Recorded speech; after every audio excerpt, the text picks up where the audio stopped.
नमस्कार, मैं हूं संदीप ग्रोवर। आप देख रहे हैं मनी 9 और हमारे खास वीकली शो कंपनी नामा में आपका बहुत बहुत स्वागत है। इस शो में हम आपको कॉर्पोरेट्स और स्टार्टअप से जुड़ी पूरे कारोबारी हफ्ते की बड़ी खबरों के अलावा विवादों यानी डिस्प्यूट से जुड़ी खबरों के बारे में भी पूरी जानकारी देते हैं। तो शुरू करते हैं आज के एपिसोड की कॉर्पोरेट से जुड़ी बड़ी खबरों के साथ और पहली खबर का रुख कर लेते हैं। पहली खबर, दिग्गज metal and mining company Vedanta को लेकर इस हफ्ते 3 खबरें आई हैं। पहला ये कि पिछले वीकेंड पर खबर थी कि वेदांता ने अपनी विदेशी subsidiary company THL zinc ventures की ओर से लिए जाने वाले $1 अरब के कर्ज के लिए गारंटी देने के लिए बैंकिंग रेगुलेटर RBI से मंजूरी मांगी है।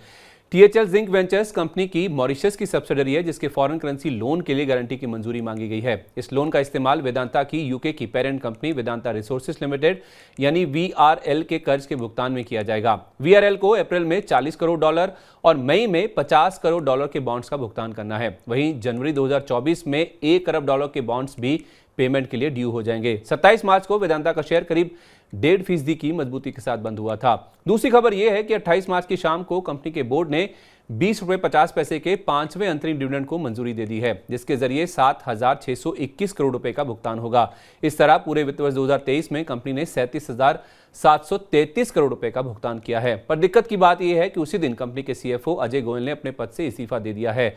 इसके अलावा डिविडेंड देने की खबर से क्रिसिल ने कंपनी के लोन और डिवेंचर पर आउटलुक स्टेबल से घटाकर नेगेटिव कर दिया है। 29 मार्च को वेदांता का शेयर करीब 3% की मजबूती के साथ बंद हुआ था, पर 31 मार्च को शेयर में 2% से ज्यादा की गिरावट देखने को मिली थी, वो भी मजबूत बाजार में। दूसरी खबर, मुंबई की फैशन और ब्यूटी रिटेल कंपनी नायका के लिए साल 2023 अब तक काफी खराब रहा है। इस साल अब तक कंपनी के 5 बड़े अधिकारी अपने पद से इस्तीफा दे चुके हैं।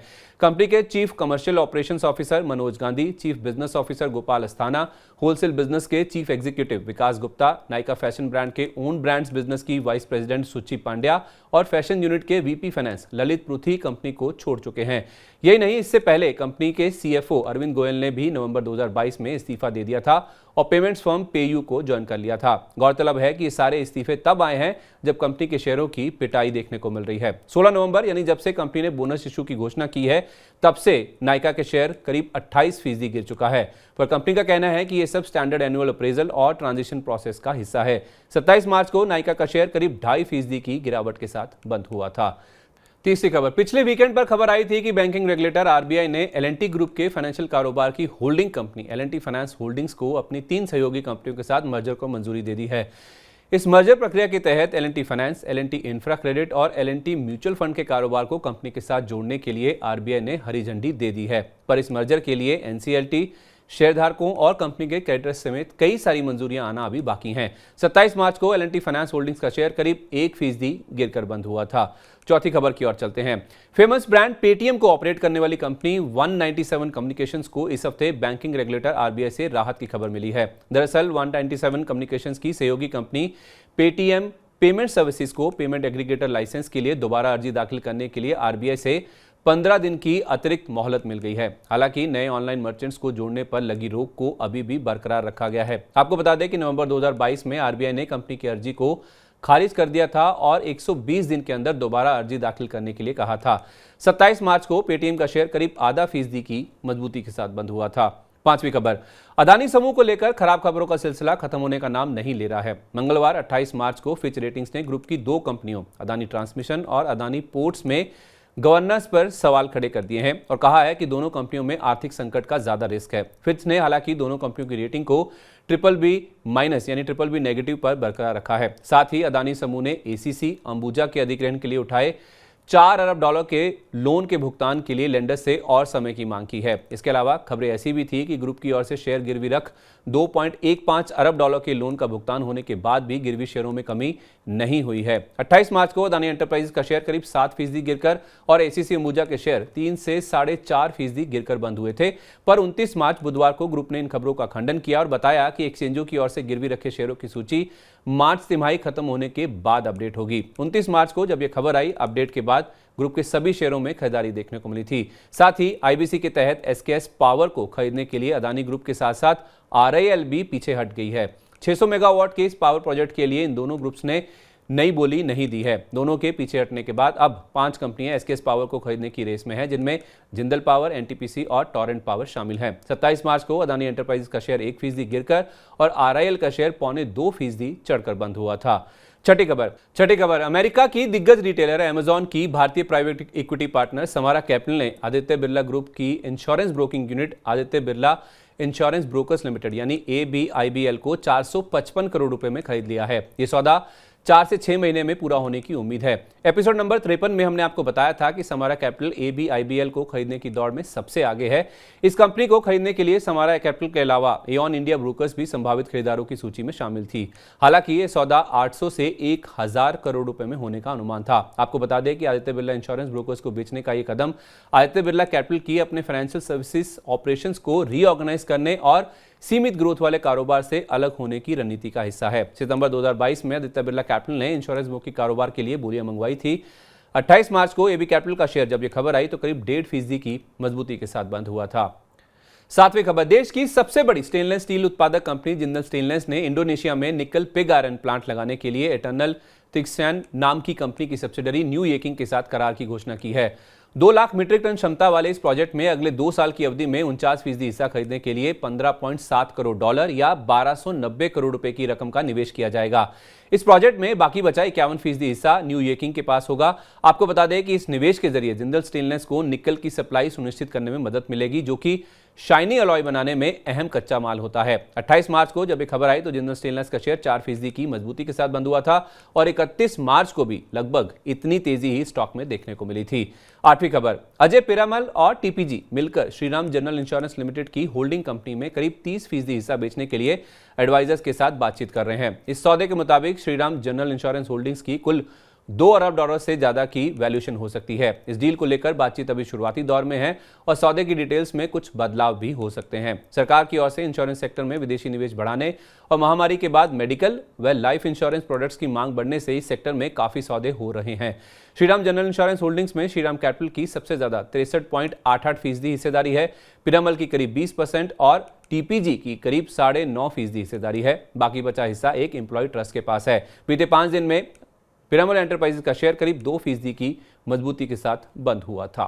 9वीं खबर, देश के सबसे बड़े कॉन्ग्लोमरेट्स में से एक आईटीसी के होटल कारोबार के डीमर्जर को लेकर अगली 2 तिमाहियों में फैसला हो सकता है। कंपनी के चेयरमैन और मैनेजिंग डायरेक्टर संजीव पुरी ने एक इंटरव्यू में यह बात साफ की है। ऐसा इसलिए क्योंकि होटल इंडस्ट्री की स्थिति में सुधार हो रहा है। कोविड महामारी के बाद से होटल सेक्टर पर काफी ज्यादा असर हुआ है, जिस वजह से कंपनी ने अपने होटल कारोबार के डीमर्जर की योजना को ठंडे बस्ते में डाल दिया था। 29 मार्च को जब यह खबर आई तो आईटीसी का शेयर करीब 1% की मजबूती के साथ बंद हुआ था। 10वीं खबर, दुनिया की सबसे बड़ी फूड और beverage company Nestle Ching's secret नाम के फेमस ब्रांड को ऑपरेट करने वाली मुंबई की कंपनी कैपिटल फूड्स को खरीदने के लिए फाइनल बिडर्स की सूची में शामिल है। इस सौदे के अनुसार कैपिटल फूड्स की वैल्यू $1 अरब से ज्यादा की हो सकती है। आपको बता दें कि कैपिटल फूड्स देसी चाइनीज फ्लेवर्स में चिंग्स सीक्रेट ब्रांड के तहत स्पाइसी नूडल्स और फ्यूजन चटनीस बेचती है। इसके अलावा ये कंपनी स्मिथ एंड जोन्स के नाम से कुकिंग पेस्ट और मसाला मिक्सिस भी बेचती है। 31 मार्च को नेस्ले इंडिया का शेयर करीब 3.25% की मजबूती के साथ बंद हुआ था। तो ये थी बीते कारोबारी हफ्ते की कॉर्पोरेट जगत से जुड़ी बड़ी सुर्खियां। लेकिन अब रुख करते हैं कॉर्पोरेट जगत की ऐसी खबरों का जिनमें कोई ना कोई विवाद जुड़ा हुआ है, ऑन द रडार के जरिए, और आपको पहली खबर की ओर लिए चलते हैं। पहली खबर, देश की सबसे बड़ी जीवन बीमा कंपनी एलआईसी को लेकर इस हफ्ते 2 खबरें आई हैं और दोनों ही काफी अहम हैं। पहली ये कि एलआईसी ने वित्त वर्ष 2023-24 के लिए निवेश योजना तैयार कर ली है। वित्त वर्ष 2024 के दौरान निवेश के अलग अलग विकल्पों में 2.4 लाख करोड़ रुपए की पूंजी लगाने का लक्ष्य रखा है कंपनी ने। इनमें कुछ पैसा शेयर बाजार में लिस्टेड कंपनियों में भी लगाया जाएगा। हालांकि रिपोर्ट्स में कहा गया है कि एलआईसी किसी एक कंपनी में कर्ज या इक्विटी के जरिए अपने निवेश पर कैपिंग लगा सकती है, यानी सीमा तय कर सकती है। अदानी ग्रुप के शेयरों में किए गए निवेश से जुड़ी निंदा के बाद और रिस्क कॉन्सेंट्रेशन को कम करने की मंशा से यह कदम उठाया जा सकता है। फिलहाल एलआईसी किसी भी कंपनी की कुल 10% इक्विटी और 10% कर्ज से ज्यादा निवेश नहीं कर सकती है। अगर बोर्ड ने सीमा तय करने पर फैसला ले लिया तो इससे एलआईसी की किसी एक कंपनी में एक्सपोजर में और कमी आ जाएगी। 27 मार्च को एलआईसी का शेयर 3.25% गिरकर बंद हुआ था। दूसरी खबर यह है कि एलआईसी के शेयर ने बुधवार को दिन के दौरान 530 रुपए 5 पैसे का 52 हफ्ते का नया निचला स्तर टच किया है, जो कि लिस्टिंग के बाद का सबसे निचला स्तर है। इसका एक कारण बाजार में गिरावट, दूसरी संस्थागत निवेशकों की रुचि ना होना और तीसरा ओवरऑल बीमा शेयरों की पिटाई है। 29 मार्च को मजबूत बाजार में भी शेयर करीब 1% की कमजोरी के साथ बंद हुआ था। दूसरी खबर, मंगलवार यानी 28 मार्च को बंधन बैंक के शेयर में लगातार तीसरे दिन गिरावट देखने को मिली है और 3 दिन में करीब 15% की गिरावट के बाद शेयर का भाव टूटकर 182 रुपए 15 पैसे पर आ गया, जो अप्रैल 2020 के बाद यानी 3 साल का सबसे निचला स्तर है। वित्त वर्ष 2023 की तीसरी यानी दिसंबर तिमाही के दौरान नेट इंटरेस्ट मार्जिन में कमी के चलते बैंक का मुनाफा 66% गिरकर 291 करोड़ रुपए रहा था और जब से दिसंबर तिमाही का नतीजे जारी हुए हैं तब से शेयर पर दबाव लगातार देखने को मिल रहा है। हालांकि पिछले हफ्ते हमने आपको बताया था कि बैंक के बोर्ड ने कुल 4,930 करोड़ रुपए के एनपीएस और बट्टे खाते में डाले हुए लोन को एआरसी को बेचने की मंजूरी दे दी है और रतन कुमार केश को 3 साल के लिए ईडी नियुक्त किया है, जिसके बाद शेयर में तेज उछाल देखने को मिला था। लेकिन 28 मार्च को जब यह खबर आई, बंधन बैंक का शेयर करीब 5.5% की गिरावट के साथ बंद हुआ था। तीसरी खबर, देश की सबसे बड़ी फार्मा कंपनी सन फार्मा को लेकर इस हफ्ते 2 खबरें आई हैं। पहली खबर यह है कि कंपनी ने हाल में हुई आईटी सिक्योरिटी से जुड़ी घटना के बारे में एक अपडेट जारी किया है। इस अपडेट के मुताबिक कंपनी ने इस मामले में प्रॉम्प्ट स्टेप्स उठाए हैं, पर इस घटना के चलते कंपनी के बिजनेस ऑपरेशंस यानी कारोबार पर असर देखने को मिला है। बीएसई को दी गई जानकारी में कंपनी ने यह भी कहा कि एक रैंसमवेयर ग्रुप ने इस घटना की जिम्मेदारी ली है। आपको बता दें कि 2 मार्च को कंपनी ने इंफॉर्मेशन सिक्योरिटी इंसिडेंट के बारे में जानकारी दी थी और कहा था कि हम इस मामले की जांच कर रहे हैं। दूसरी खबर यह है कि Sun Pharma animal health care company विवेल्डिस health and foods private limited के मौजूदा शेयरधारकों से 60% हिस्सा 143 करोड़ 30 लाख रुपए की रकम में खरीदेगी। 27 मार्च को सन फार्मा का शेयर करीब 1% की बढ़त के साथ बंद हुआ था। अगली खबर, सन फार्मा की तरह सीमेंट कारोबार से जुड़ी कंपनी श्री सीमेंट ने भी 28 मार्च को अपने आईटी यानी इंफॉर्मेशन टेक्नोलॉजी एसेट्स पर एक आईटी सिक्योरिटी इंसिडेंट का पता लगाया है। इस घटना से निपटने के लिए आईटी टीम के साथ साथ कंपनी के मैनेजमेंट ने आवश्यक सावधानी और उपाय किए हैं। इस घटना के चलते कंपनी की प्रोडक्शन फैसिलिटीज पर कोई असर नहीं हुआ है, पर हाँ, डिस्पैचेस में जरूर कुछ दिक्कत हुई है जो अब नॉर्मलाइज हो गई है। 29 मार्च को श्री सीमेंट का शेयर करीब 3% की बढ़त के साथ बंद हुआ था। पांचवी खबर, कर्ज समाधान के लिए दिवालिया प्रक्रिया से गुजर रही रिलायंस कैपिटल के लेंडर्स ने 4 अप्रैल को ई ऑक्शन यानी नीलामी का दूसरा राउंड करवाने की योजना बनाई है। दूसरे राउंड में लेंडर्स ने 8,000 करोड़ रुपए के अपफ्रंट कैश के साथ साथ कम से कम 9,500 करोड़ रुपए की शुरुआती बोली की मांग की है, पर लेंडर्स को डर है कि रिकवरी की रकम कंपनी की लिक्विडेशन वैल्यू के नीचे रहेगी। ऐसा इसलिए क्योंकि नीलामी के दूसरे राउंड में हिंदुजा ग्रुप ने 8,100 करोड़ रुपए से ज्यादा की बोली लगाने से मना कर दिया है।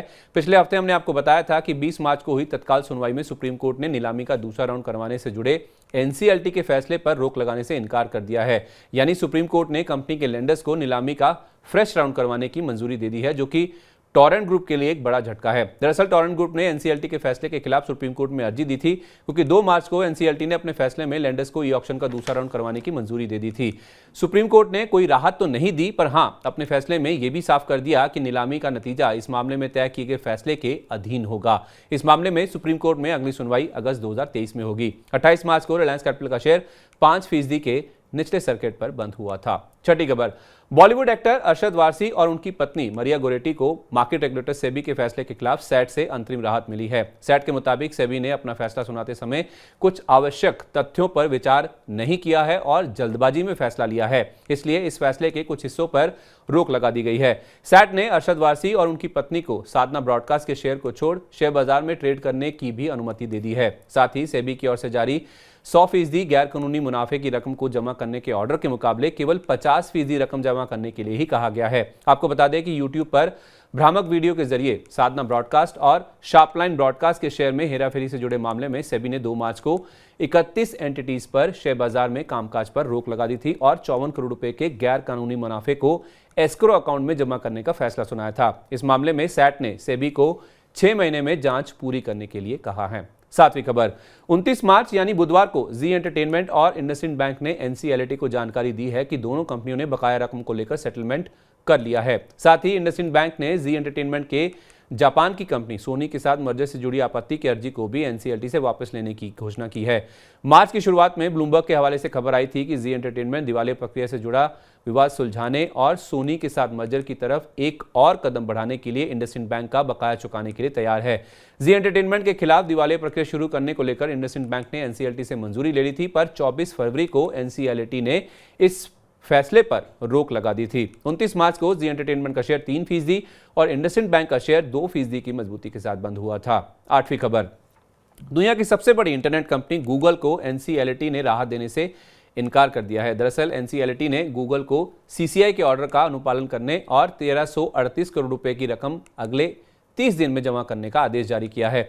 आपको बता दें कि अक्टूबर 2022 में सीसीआई ने एंड्रॉयड इकोसिस्टम में दबदबे की स्थिति का दुरुपयोग करने के चलते गूगल पर 1338 करोड़ रुपए का जुर्माना लगाया था। इस मामले में गूगल ने एनसीएलटी का रुख किया था, पर कोई राहत ना मिलने पर सुप्रीम कोर्ट का दरवाजा भी खटखटाया गया था। जनवरी 2023 में सुप्रीम कोर्ट ने एनसीएलटी के फैसले पर रोक लगाने से इनकार कर दिया था, जिसकी जानकारी हमने आपको एपिसोड नंबर 58 में दी थी और बताया था कि सुप्रीम कोर्ट ने एनसीएलटी को केस वापस भेज दिया है। इस मामले में 31 मार्च को फैसला लेने का निर्देश जारी किया है।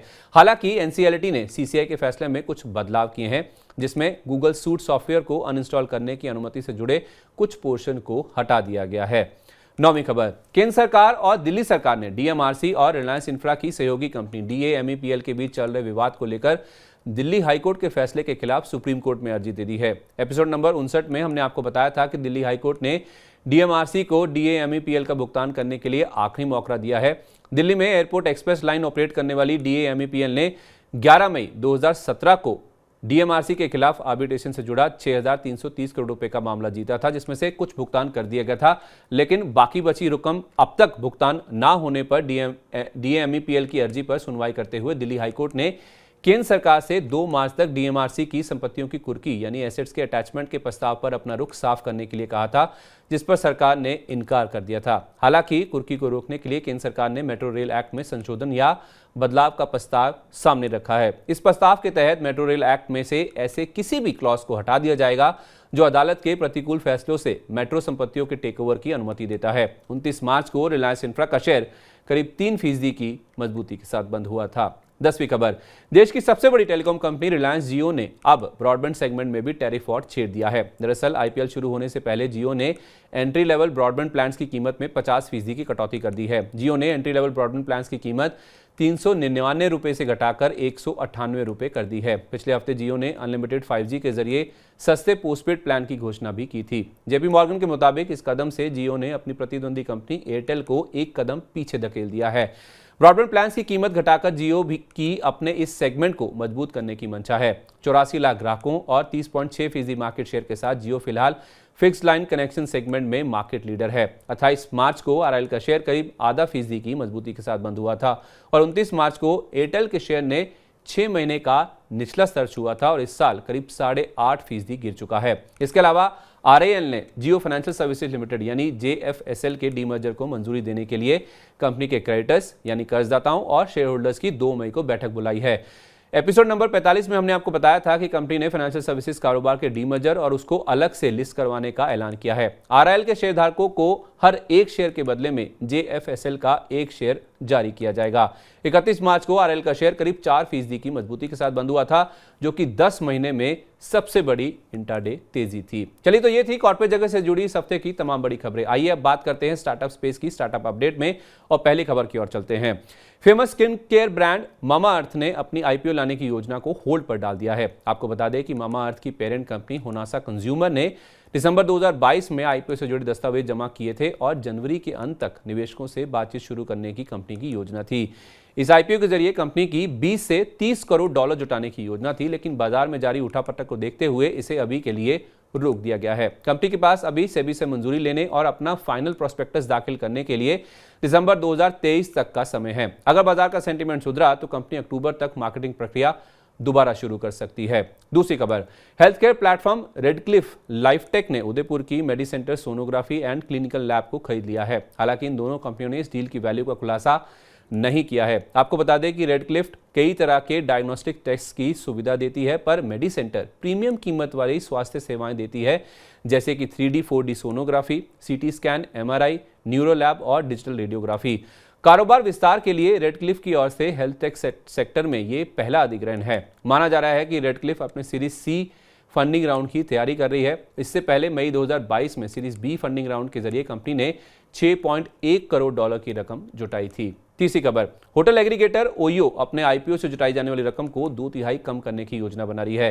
पहले कंपनी की आईपीओ के जरिए 1.2 अरब डॉलर या 120 करोड़ डॉलर जुटाने की योजना थी, जिसे अब घटाकर 40 करोड़ डॉलर किया जा सकता है। 2022 में सेबी के पास दाखिल किए गए अपडेटेड डॉक्यूमेंट्स के मुताबिक कंपनी 9 अरब डॉलर की वैल्यूएशन लेकर चल रही थी, लेकिन उसी साल यानी 2022 में कंपनी के एक निवेशक सॉफ्टबैंक ने कंपनी की वैल्यूएशन का अनुमान घटाकर $2.7 अरब कर दिया है। यही वजह है कि कंपनी भी अपने वैल्यूएशन के अनुमान को नीचे की तरफ रिवाइज कर सकती है और इसी हफ्ते आईपीओ से जुड़ी फ्रेश अर्जी दाखिल कर सकती है। वैल्यूएशन में कमी के बावजूद कंपनी के फाउंडर रितेश अग्रवाल इस आईपीओ को लाने की पूरी कोशिश कर रहे हैं ताकि उन पर और कंपनी दोनों पर चल रही वित्तीय दिक्कतों को कम किया जा सके। चौथी खबर, डिजिटल लैंडिंग प्लेटफॉर्म लोनटैप ने health care focus fintech startup Yunofin के अधिग्रहण की घोषणा की है। हालांकि दोनों कंपनियों ने इस डील की वैल्यू का खुलासा नहीं किया है। आपको बता दें कि इस अधिग्रहण के जरिए लोनटैप की यूनोफिन की हेल्थ केयर फाइनेंसिंग में एक्सपर्टीज का फायदा लेकर देश में तेजी से बढ़ रहे हेल्थ केयर सेक्टर में अपनी पहुंच बढ़ाने का लक्ष्य है। यूनोफिन अब तक 12,000 से ज्यादा ग्राहकों को सेवाएं दे चुका है और 120 करोड़ रुपए के लोन बांट चुका है। यही नहीं, 7 शहरों में स्टार्टअप की 1600 हेल्थ केयर सेवाएं देने वाली कंपनियों से पार्टनरशिप भी है और इस तरह हेल्थ केयर फाइनेंसिंग इंडस्ट्री में इस स्टार्टअप की काफी अहम भूमिका है। पांचवी खबर, कार सर्विसिंग स्टार्टअप गो मैकेनिक को लाइफलॉन्ग ग्रुप के नेतृत्व वाले कंसोर्टियम ने खरीद लिया है। लाइफलॉन्ग ग्रुप एक ऑटो कंपोनेंट बनाने और ई कॉमर्स कारोबार से जुड़ी कंपनी है। यह अधिग्रहण स्लम्प सेल यानी अकस्मात पतन बिक्री के जरिए हुआ है। इस बिक्री की अगुवाई गो मैकेनिक के वेंचर डेट निवेशक स्ट्राइड वेंचर्स ने की थी, पर डील की रकम का खुलासा नहीं किया गया है। गो मैकेनिक की बिक्री को लेकर 2 महीने पहले बातचीत शुरू हुई थी, जब कंपनी के को फाउंडर अमित भसीन ने खातों में गड़बड़ी की बात को स्वीकार किया था। इस मिस रिपोर्टिंग के चलते कंपनी को अपने करीब 70% स्टाफ को नौकरी से निकालना पड़ा था। छठी खबर, एडटेक फर्म अपग्रेड ने राइट्स इशू के जरिए 300 करोड़ रुपए की रकम जुटाने की घोषणा की है। इस राइट्स इशू का नेतृत्व कंपनी के को फाउंडर और चेयरपर्सन रॉनी स्क्रूवाला ने किया। स्क्रूवाला ने 212 करोड़ रुपए, कंपनी के मौजूदा निवेशक टेमेसक ने 81 करोड़ रुपए और अन्य माइनॉरिटी स्टेक होल्डर्स ने बाकी बची रकम का योगदान दिया। आपको बता दें कि अपग्रेड भारत के अलावा US, UK, middle east, Singapore और वियतनाम स्थित कुल 31 ऑफिस के जरिए अपना कारोबार ऑपरेट करता है। तो ये था बीते कारोबारी हफ्ते का कॉर्पोरेट और स्टार्टअप जगत का पूरा अपडेट। उम्मीद है आपको कंपनीनामा का आज का एपिसोड पसंद आया होगा। आपको हमारा आज का ये शो कैसा लगा, नीचे कमेंट बॉक्स में अपना फीडबैक, अपनी राय हमारे साथ जरूर शेयर करिए, क्योंकि आपके फीडबैक से हमें इस बात का पता चलता है कि आप क्या पसंद करते हैं और किस तरह की खबरें देखना चाहते हैं। तो अगले हफ्ते शनिवार शाम को इसी समय फिर आपसे मुलाकात होगी नई खबरों के साथ। तब तक आप देखते रहिए मनी 9। नमस्कार।